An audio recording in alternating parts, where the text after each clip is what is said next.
Good evening and welcome to another edition of the College Football Playbook. My name is Sean Wilkerson. I'm here to give you an insider breakdown of Week 11 as we approach an exciting week 12 of the college football season. Last week we had a bunch of great games. We had Auburn just straight get decimated by those Georgia Bulldogs down there in Athens. We had Oklahoma come down to the wire with Oklahoma State out there in Stillwater, which was a great game, great Big 12 game. This week, we have a few great games this week. The shakeup in the top 10 really didn't happen. 1 through 7 stays the same. We still got Bama at 1, Clemson at 2, Notre Dame at 3. You got Michigan at 4. Then number 5, you got those Georgia Bulldogs.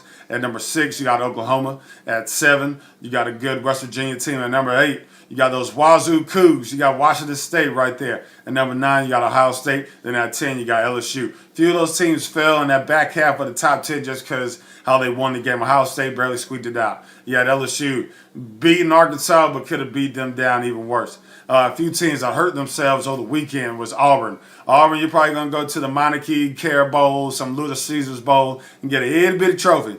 But hey, I think the season is done.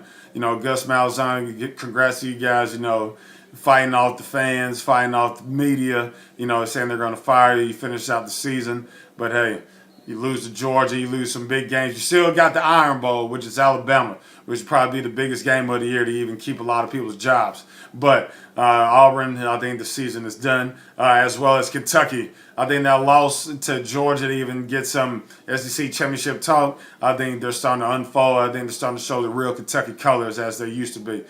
Teams that helped themselves over the weekend, there's those Georgia Bulldogs. Their fate is still alive in the college football playoff. They win, they're in. So you got UMass this week, and you got Georgia Tech the week after that, and then it's the SEC championship game. Probably one of the biggest games of the year. I've been reading articles, and they're saying, what if Bama loses? Do you still keep them in the college football playoff as a one-loss Bama team? But I would say they will still get in because they've been so dominant over the weeks past. They've been dominant from week 1 all the way into now. And if they lose in the SEC championship game, you still got to put a 2 SEC team in the playoff.